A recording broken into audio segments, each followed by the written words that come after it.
नमस्कार दोस्तों, आज विशाखापत्तनम के एसीए वीडीसीए क्रिकेट स्टेडियम की खूबसूरत लहरों के बीच जब भारत और न्यूजीलैंड के बीच सीरीज का चौथा टी20 मुकाबला शुरू हुआ तो पूरा स्टेडियम भारतीय प्रशंसकों के शोर से गूंज रहा था। भारतीय कप्तान सूर्य कुमार यादव ने टॉस जीतकर पहले गेंदबाजी करने का निर्णय लिया और न्यूजीलैंड की ओर से टिम सीफर्ट और डेवन कॉनवे की सलामी जोड़ी मैदान पर उतरी। न्यूजीलैंड की पारी का आगाज बहुत ही आक्रामक रहा, जहां अर्शदीप सिंह एक ओवर में गेंदबाजी करने के लिए मोर्चे पर आए और टिम सीफर्ट ने उनकी तीसरी गेंद पर एक शानदार टॉप एज के जरिए चौका बटोरकर अपना खाता खोला। सीफर्ट ने इसी ओवर की चौथी और पांचवीं गेंद पर भी अर्शदीप के खिलाफ लगातार 2 कड़क चौके जड़कर न्यूजीलैंड को एक तूफानी शुरुआत प्रदान की, जिससे कीवी टीम ने पहले ही ओवर में 13 रन बटोर ली। विशाखापत्तनम के एसीए वीडीसीए क्रिकेट स्टेडियम की पिच आज बल्लेबाजों के लिए स्वर्ग साबित हो रही थी और न्यूजीलैंड के सलामी बल्लेबाजों ने इसका भरपूर फायदा उठाने का मन बना लिया था। खेल के दूसरे ओवर में युवा तेज गेंदबाज हर्षित राणा दूसरे ओवर में अपनी पहली स्पेल की गेंदबाजी करने के लिए मोर्चे पर आए, लेकिन टिम सीफर्ट आज किसी भी गेंदबाज को बख्शने के मूड में नहीं थे। सीफर्ट ने हर्षित राणा की दूसरी ही गेंद की लेंथ को जल्दी भांप लिया और उसे डीप मिड विकेट की दिशा में 89 मीटर का एक गगनचुंबी छक्का जड़कर अपने खतरनाक इरादे साफ कर दिए थे।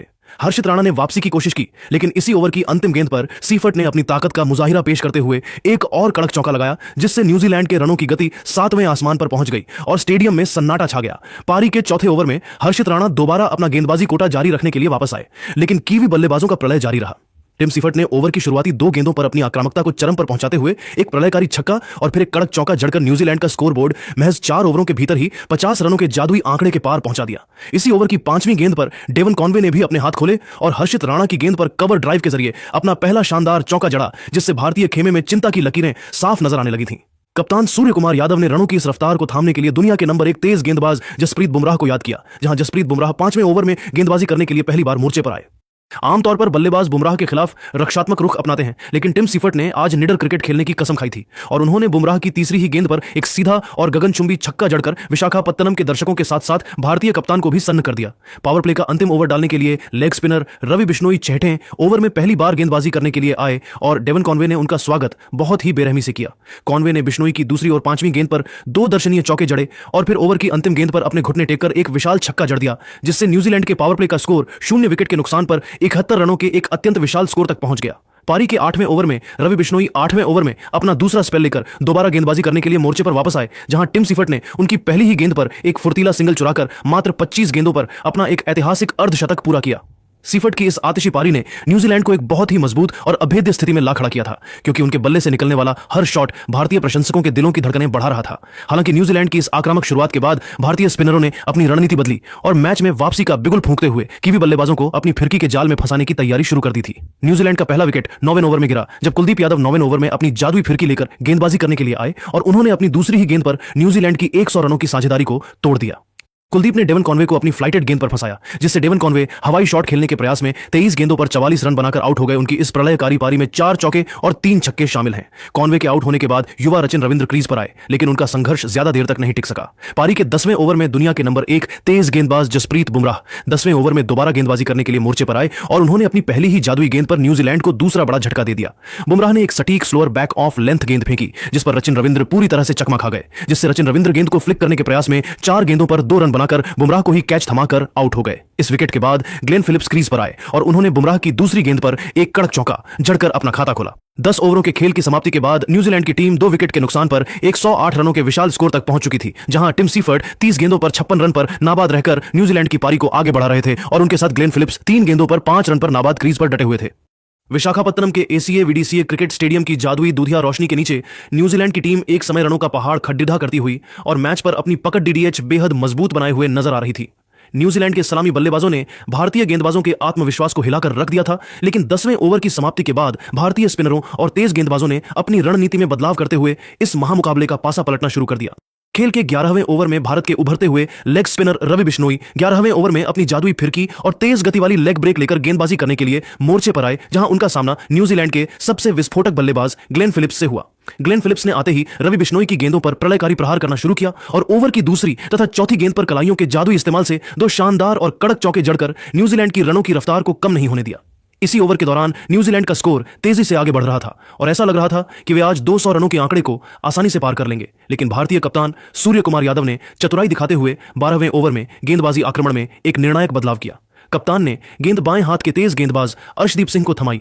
जो 12वें ओवर में न्यूजीलैंड की इस आक्रामक बल्लेबाजी को रोकने के लिए आक्रमण पर आए थे। अर्शदीप सिंह ने अपनी अनुभव का परिचय देते हुए पहली 2 गेंदों पर टिम सीफर्ट को परखने की कोशिश की और फिर ओवर की तीसरी गेंद पर एक बहुत ही सटीक और जानबूझकर रखी गई धीमी गति की शॉर्ट पिच गेंद फेंकी, जिसे सीफर्ट भांपने में पूरी तरह नाकाम रहे। टिम सीफर्ट, जो उस समय न्यूजीलैंड के लिए सबसे बड़ी उम्मीद बने हुए थे, वह उस गेंद की गति से पूरी तरह से गच्चा खा गए, जिससे टिम सीफर्ट फ्लैट बैटेड हवाई शॉट खेलने के प्रयास में गेंद को सही से टाइम नहीं कर सके और गेंद लॉन्ग ऑफ की दिशा में हवा में बहुत ऊंची उठ गई। बाउंड्री पर खड़े रिंकू सिंह ने कोई गलती नहीं की और एक सुरक्षित कैच थामकर न्यूजीलैंड के इस प्रलयकारी तूफान को रोक दिया, जिससे टिम सीफर्ट 36 गेंदों पर 62 रनों की एक अत्यंत आतिशी और यादगार पारी खेलकर आउट हो गए। उनकी इस ऐतिहासिक पारी में 7 कड़क चौके और 3 गगनचुंबी छक्के शामिल थे। सीफर्ट के आउट होते ही विशाखापत्तनम के स्टेडियम में भारतीय प्रशंसकों का उत्साह 7वें आसमान पर पहुंच गया था, क्योंकि भारत को वह सबसे बड़ी सफलता मिल चुकी थी जिसने न्यूजीलैंड के रनों की। विशाखापत्तनम के मैदान पर टिम सीफर्ट का बेशकीमती विकेट गिरने के बाद न्यूजीलैंड की पारी ताश के पत्तों की तरह लड़खड़ाने लगी थी और भारतीय स्पिनरों ने कीवी मध्यक्रम के चारों ओर अपना मायाजाल बुनना शुरू कर दिया था। न्यूजीलैंड की रनों की रफ्तार को पूरी तरह से थामने और विपक्षी टीम पर दबाव बढ़ाने के उद्देश्य से खेल के 14वें ओवर में कुलदीप यादव 14वें ओवर में दोबारा अपनी जादुई चाइनामैन गेंदबाजी करने के लिए मोर्चे पर वापस आए। ग्लेन फिलिप्स, जो क्रीज पर नए बल्लेबाज के रूप में आए थे, उन्होंने कुलदीप की पहली ही गेंद की फ्लाइट को भांपते हुए लॉन्ग ऑफ के ऊपर से एक विशाल और दर्शनीय छक्का जड़ा, जिसने भारतीय प्रशंसकों को कुछ पल के लिए शांत कर दिया। हालांकि कुलदीप यादव ने इस प्रहार से विचलित हुए बिना अपनी अगली ही गेंद पर हवा में गति कम की और एक जादुई गुगली फेंकी, जिसे फिलिप्स बिल्कुल भी पढ़ने में सक्षम नहीं रहे, जिससे ग्लेन फिलिप्स लॉन्ग ऑन के ऊपर से एक और बड़ा हवाई शॉट खेलने के प्रयास में गेंद की टर्न में फंस गए और बाउंड्री पर लपके जाने के कारण 16 गेंदों पर 24 रनों की पारी खेलकर आउट हो गए। उनकी इस संक्षिप्त मगर आक्रामक पारी में 3 कड़क चौके और एक गगनचुंबी छक्का शामिल था। ग्लेन फिलिप्स के पवेलियन लौटते ही न्यूजीलैंड का स्कोर 137 रनों पर 4 विकेट के नुकसान के साथ एक नाजुक स्थिति में पहुंच चुका था और इसके बाद बाएं हाथ के बल्लेबाज मार्क चैपमैन न्यूजीलैंड की डूबती नया को पार लगाने के लिए मैदान पर आए। भारतीय कप्तान सूर्यकुमार यादव ने इस मौके को भुनाने के लिए आक्रमण में बदलाव किया, जहां खेल के 15वें ओवर में युवा तेज गेंदबाज हर्षित राणा 15वें ओवर में अपनी तेज रफ्तार गेंदबाजी करने के लिए मोर्चे पर वापस बुलाए गए। मार्क चैपमैन ने हर्षित राणा का स्वागत करते हुए उनकी दूसरी गेंद पर एक अत्यंत कड़क और कलात्मक चौका जड़ा, जिससे न्यूजीलैंड के खेमे में थोड़ी जान वापस आती हुई दिखाई दी। हालांकि हर्षित राणा ने अपनी अगली ही गेंद पर जबरदस्त मानसिक दृढ़ता दिखाई और गेंद की लाइन को बदलते हुए एक सटीक बाउंसर फेंकी, जिस पर मार्क चैपमैन पूरी तरह से अपना संयम खो बैठे। चैपमैन उस गेंद पर एक और बड़ा प्रहार करने के लालच में आए, लेकिन गेंद की अतिरिक्त उछाल ने उन्हें चकमा दे दिया और वह अपनी एकाग्रता भंग होने के कारण एक गलत शॉट खेल बैठे।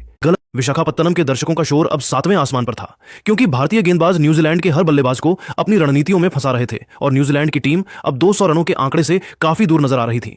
पारी के 16वें ओवर में रवि बिश्नोई 16वें ओवर में अपना अंतिम स्पेल डालने के लिए गेंदबाजी करने के लिए आए और उन्होंने अपनी फिरकी से न्यूजीलैंड के मध्यक्रम की कमर तोड़ दी। बिश्नोई ने पहले मार्क चैपमैन को अपनी फिरकी के जाल में फंसाया, जिससे मार्क चैपमैन पुल शॉट खेलने के प्रयास में 8 गेंदों पर 9 रन बनाकर आउट हो गए। उनकी इस पारी में एक चौका शामिल है। इसी ओवर की अंतिम 2 गेंदों पर मिचेल सेंटनर ने एक शानदार चौका और छक्का जड़कर न्यूजीलैंड के स्कोर को 160 रनों के पार पहुंचाया, लेकिन 17वें ओवर में जसप्रीत बुमराह 17वें ओवर में दोबारा गेंदबाजी करने के लिए आक्रमण पर आए। बुमराह ने अपनी पहली ही गेंद पर न्यूजीलैंड के कप्तान को एक हैरतअंगेज रन आउट के जरिए पवेलियन भेज दिया, जहां हार्दिक पांड्या ने शॉर्ट थर्ड मैन से एक रॉकेट थ्रो फेंका, जिससे मिचेल सेंटनर एक रन चुराने के प्रयास में 6 गेंदों पर 11 रन बनाकर रन आउट हो गए। उनकी इस पारी में एक चौका और एक छक्का शामिल है। 17 ओवरों के खेल की समाप्ति के बाद न्यूजीलैंड की टीम 6 विकेट के नुकसान पर 168 रनों के स्कोर तक पहुंच चुकी थी, जहां डेरिल मिचेल 8 गेंदों पर 11 रन बनाकर क्रीज पर नाबाद थे और उनके साथ झाकरी फोल्क्स 1 गेंद पर 0 रन पर नाबाद थे। भारतीय गेंदबाजों ने न्यूजीलैंड के 100 रनों के शुरुआती पावर प्ले के बाद जबरदस्त वापसी की थी और न्यूजीलैंड ने महज 52 रनों के भीतर अपने 5 मुख्य विकेट गंवा दिए थे। विशाखापत्तनम का मैदान अब भारतीय टीम के इस शानदार पलटवार का गवाह बना, जहां जसप्रीत बुमराह और कुलदीप यादव ने अपनी घातक गेंदबाजी से न्यूजीलैंड के बल्लेबाजों को पूरी तरह असहाय कर दिया था। विशाखापत्तनम के एसीए वीडीसीए क्रिकेट स्टेडियम की पिच पर अंतिम 18 गेंदों का रोमांच जब शुरू हुआ तो न्यूजीलैंड की टीम एक चुनौतीपूर्ण स्कोर की ओर देख रही थी। खेल के 18वें ओवर में अर्शदीप सिंह 18वें ओवर में अपनी गेंदबाजी का अंतिम स्पेल डालने के लिए मोर्चे पर आए, जहां झाकरी फोल्क्स ने उनकी दूसरी गेंद पर एक शानदार चौका जड़कर अपने इरादे साफ कर दिए थे। फोल्क्स यहीं नहीं रुके और उन्होंने अर्शदीप की चौथी गेंद पर एक प्रलयकारी छक्का जड़कर न्यूजीलैंड के रनों की रफ्तार को अचानक से 7वें आसमान पर पहुंचा दिया। हालांकि अर्शदीप सिंह ने अपनी अंतिम गेंद पर जबरदस्त वापसी की और न्यूजीलैंड को 7वां झटका दिया, जिससे झाकरी फोल्क्स हवाई शॉट खेलने के प्रयास में 6 गेंदों पर 13 रन बनाकर लॉन्ग ऑन पर रिंकू सिंह को अपना कैच थमा बैठे। उनकी इस संक्षिप्त पारी में एक चौका और एक छक्का शामिल है। पारी का 19वां ओवर फेंकने के लिए दुनिया के सबसे मार्क तेज गेंदबाज जसप्रीत बुमराह 19वें ओवर में गेंदबाजी करने के लिए आक्रमण पर आए, जहां उनके सामने अनुभवी डेरिल मिचेल मौजूद थे। डेरिल मिचेल ने बुमराह की पहली ही गेंद पर अपनी ताकत का मुजाहिरा पेश करते हुए मिड विकेट के ऊपर से एक गगनचुंबी छक्का जड़ा और इसके बाद तीसरी गेंद पर एक कड़क पुल शॉट खेलकर चौका बटोरा। इसी ओवर की अंतिम गेंद पर मैट हेनरी ने भी अपने हाथ खोले और बुमराह की लो फुल टॉस गेंद पर एक भाग्यशाली चौका जड़कर न्यूजीलैंड का स्कोर 200 रनों के पार पहुंचा दिया। पारी का अंतिम और निर्णायक 20वां ओवर डालने के लिए युवा तेज गेंदबाज हर्षित राणा 20वें ओवर में गेंदबाजी करने के लिए मोर्चे पर तैनात हुए। डेरिल मिचेल आज एक अलग ही विनाशकारी लय में नजर आ रहे थे और उन्होंने हर्षित राणा की तीसरी